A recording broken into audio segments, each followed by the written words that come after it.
Mon Dieu, que ça fait du bien de vous voir!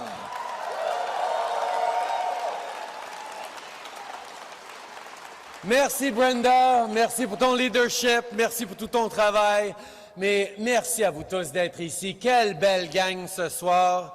Le party des fêtes avec vous, là, c'est une de mes traditions préférées. Je suis très heureux d'être tous ensemble ce soir. What a great pleasure it is here to be here. And it's getting colder these days, so how about kicking it off with a huge, warm round of applause for the work of every MP, staffer, and volunteer in this room tonight.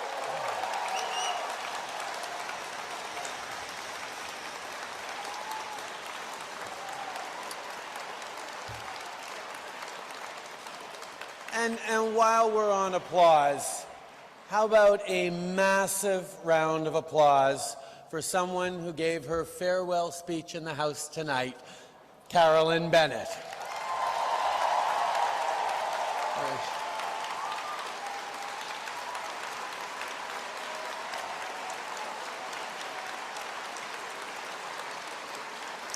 Where is Carolyn? Can her table please put up her hands? Here we go. There you are. Okay. There they are, right over there. Carolyn, like I said in the House today, I have benefited from your advice, your leadership, your support, and your friendship for the 15 years since I first got elected.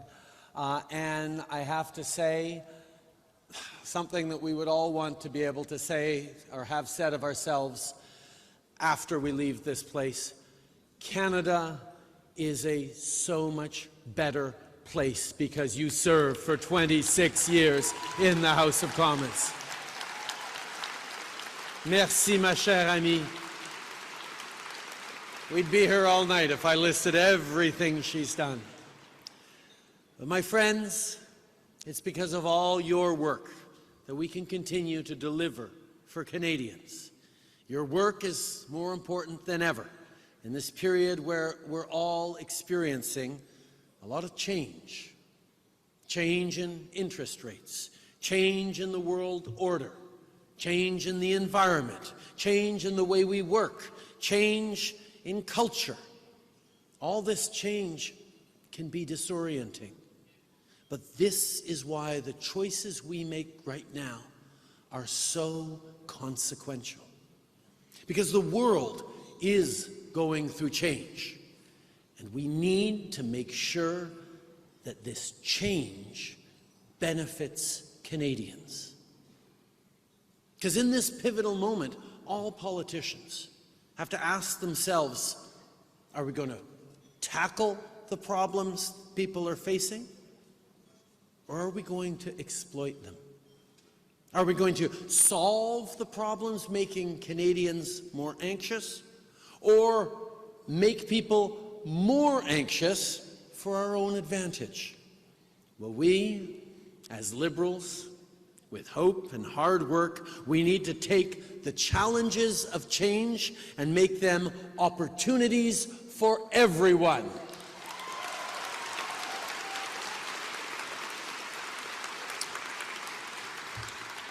Vous savez, quand on a formé le gouvernement en 2015, après 10 ans d'un gouvernement Harper-Poilievre, sans vision, on s'est mis au travail et on a tourné les défis en opportunités.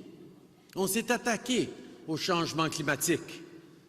Et quand les compagnies à l'international ont vu qu'on était sérieux, quand ils ont compris qu'au Canada, avec nos ressources, notre hydroélectricité et surtout avec nos excellents travailleurs ambitieux, on peut produire les batteries les plus propres au monde, ben, ils se sont mis à investir chez nous. On a pris un défi comme les changements climatiques et on l'a tourné en opportunité économique.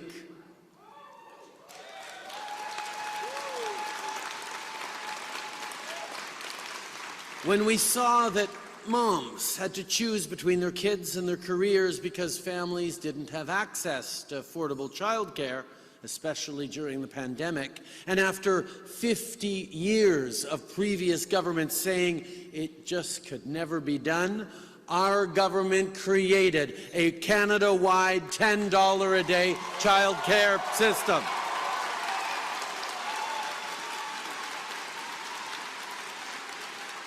And because of this work, women's participation in the workforce is now at a record high. And remember, the economy is not numbers, it's people. People like Susanna in Mississauga, saving hundreds of dollars a month on childcare, which gave her the freedom to choose to go back to work. You have all heard thousands upon thousands of stories just like this across the country, because childcare is not just social policy, it's economic policy.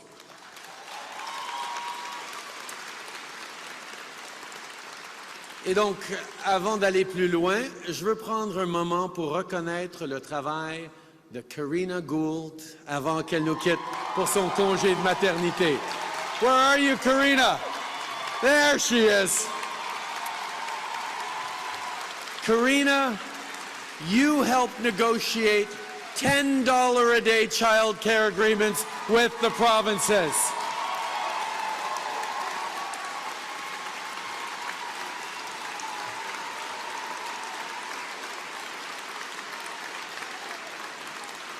You are the youngest woman ever to serve as cabinet minister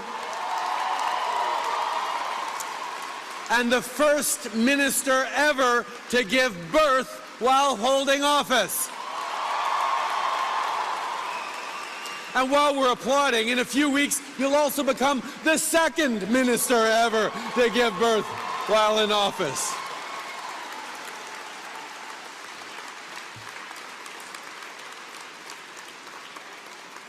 But you know how important this work is for young families.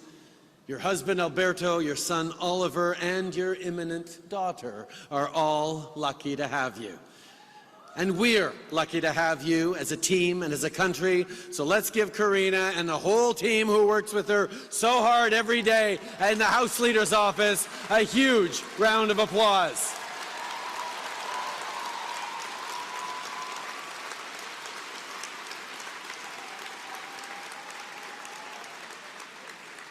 Enjoy the maternity leave. We'll miss you, but can't wait to see you back. Et pendant que nous, on s'occupe à tourner les défis en opportunités, Pierre Poilievre, lui, exploite les défis pour essayer de les tourner en opportunités pour lui-même. See, people ask me, why do I want to run in the next election? It's because I'm fighting for the middle class. I'm fighting for reconciliation. I'm fighting for climate change. I'm fighting to build an economy that works for all Canadians. I'm running because now is not the time to stop fighting for progress.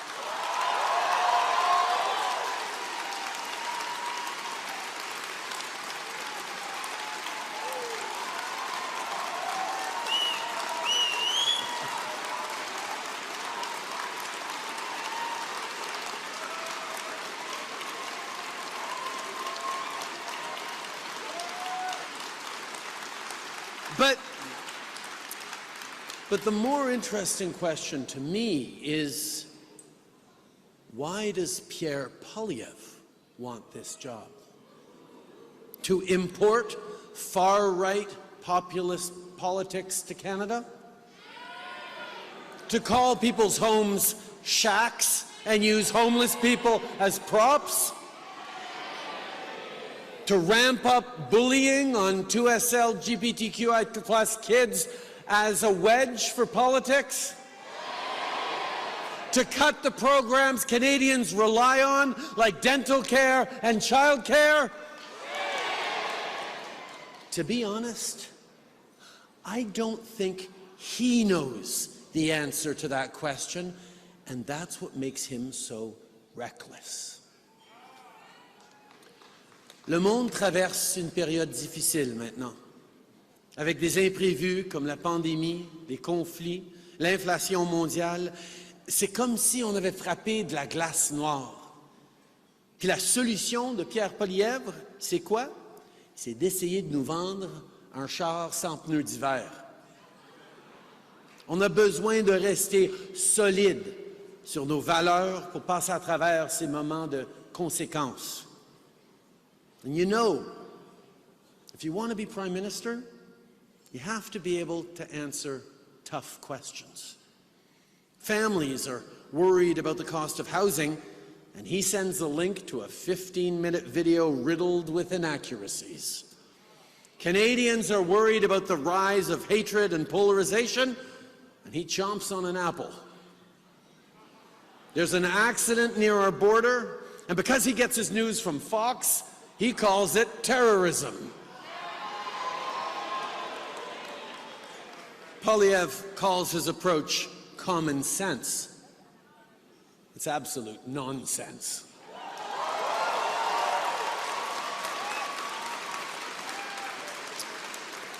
The latest example is that these MAGA conservatives voted against military aid for the people of Ukraine and against the free trade deal President Zelensky is asking us for. En ce moment même, la Russie continue son invasion injustifiable de l'Ukraine. Quand le président Zelensky nous a visités en septembre et quand il nous a parlé aux leaders du G7 la semaine dernière, il nous a demandé notre aide pour soutenir son combat courageux. When I visited Kyiv in June, I saw Ukrainians waving Canadian flags because they know our values and they know that we walk the walk and we stand with them.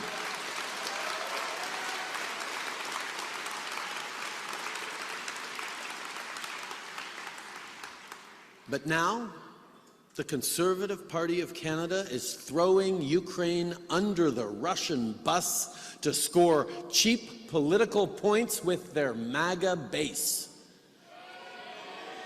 In fact, just today, Pierre Poilievre referred to Ukraine as a faraway foreign land. Well, more than 100 years of Ukrainian Canadians building this country from the prairies to our cities would disagree.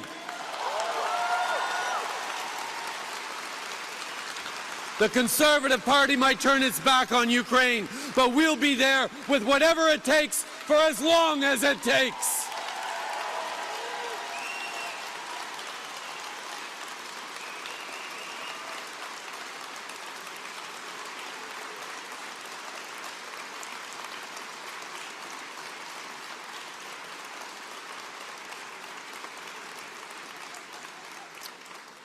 Évidemment, il n'y a pas juste l'Europe qui est aux prises avec un conflit déchirant. What's happening in the Middle East is reverberating around the world, across Canada, and within our Liberal Party. I've spoken with many of you personally, and I know how extremely difficult it has been. Some of you are directly impacted, or have loved ones who are. It's been tough. And we're having hard but necessary conversations together. One of the reasons we're having these conversations within our party is because we are the most diverse political party in this country. And that's a good thing. If we can't have those difficult conversations amongst ourselves, how can we expect Canadians to have them? Au Canada, on réussit la diversité mieux que partout ailleurs. Nommez-moi un seul pays à travers le monde où les gens sont aussi libres de prier, d'aimer et de s'exprimer dans toute leur diversité. Mais on n'est pas arrivé là par accident. On ne va pas continuer sans effort. And while we're all having those conversations among ourselves, let's remember that Canada is the only country in the world to have both a special envoy on combating anti-Semitism and a special representative on combating Islamophobia.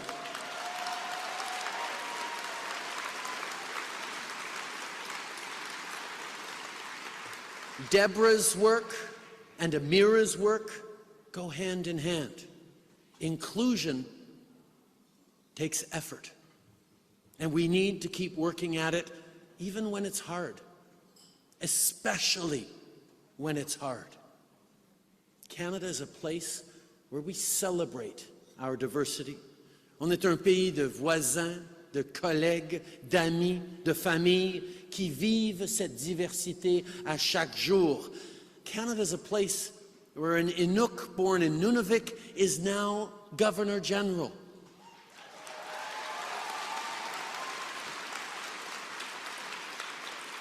C'est un pays dans lequel on peut répondre aux questions au Parlement dans les 2 langues officielles, comme Pascal Saint-Onge l'a si bien rappelé aux conservateurs.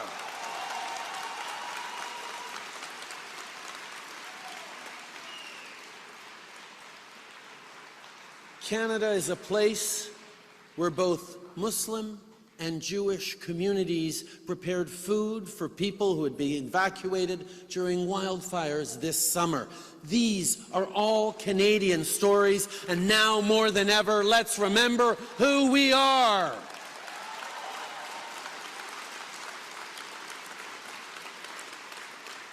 My friends, let's keep fighting for progress. This is how we turn challenges into opportunities. Continuons de nous battre pour protéger nos terres et nos océans. Continuons de nous battre pour l'égalité hommes-femmes. Continuons de nous battre pour s'assurer que les armes d'assaut restent illégales.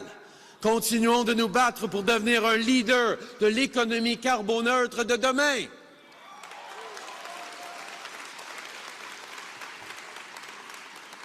And the world wants to be part of what Canada is doing. This year, Canada ranked 3rd for foreign direct investments of all the countries in the world. The world is paying attention. And for next year, both the IMF and the OECD project that Canada will have the strongest growth in the G7. So let's keep fighting for the middle class and for a clean economy that works for everyone.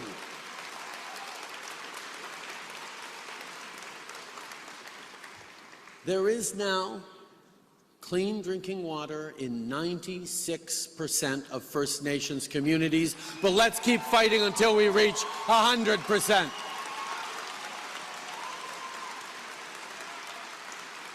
Let's keep fighting for a child care system that is saving moms and dads hundreds, if not thousands, of dollars a month. Let's keep fighting to lift even more kids out of poverty.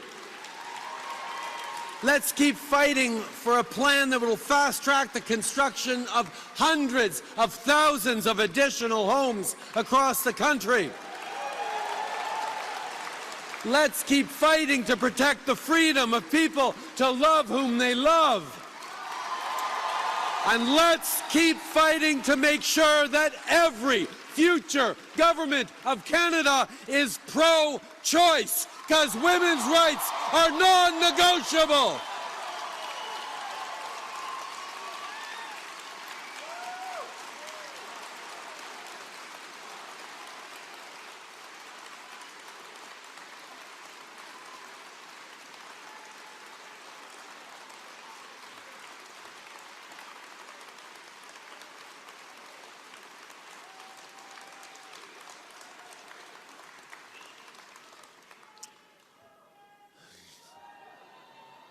My friends, take it from me.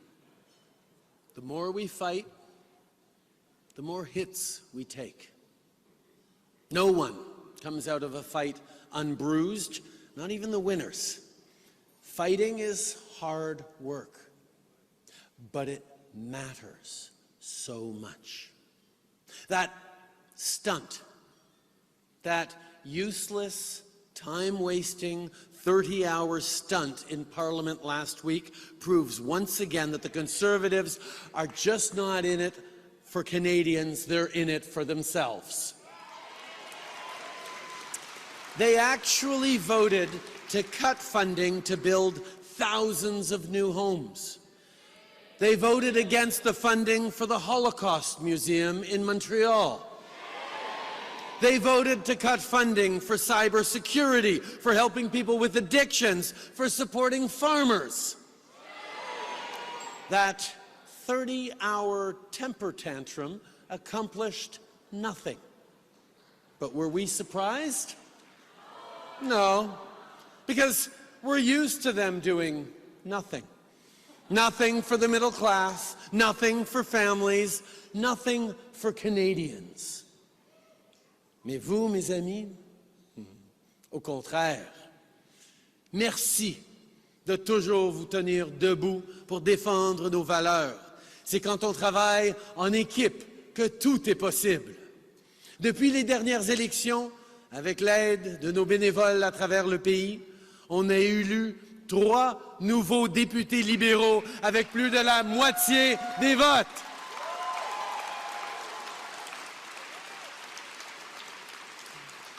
Il y a eu 4000 personnes qui ont participé à notre dernier congrès libéral, presque le double du congrès des conservateurs, et pour la moitié de nos participants, c'était leur tout premier congrès. On vient de réussir le meilleur mois de novembre de l'histoire du Parti libéral en termes de levée de fonds. We just achieved the best ever November for grassroots fundraising in the history of the Liberal Party of Canada.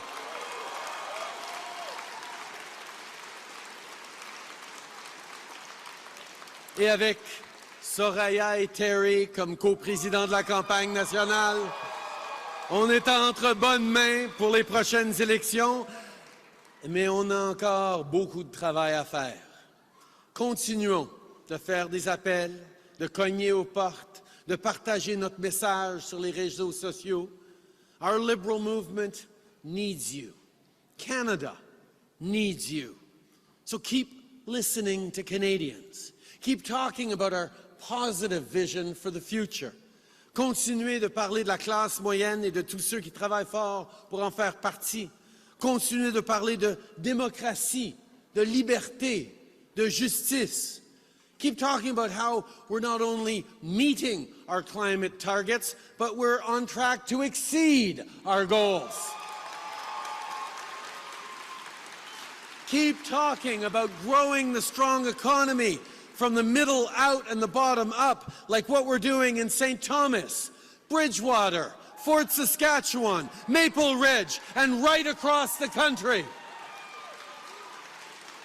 Let's keep reminding people that even though we have a lot of work to do, Canada is not broken.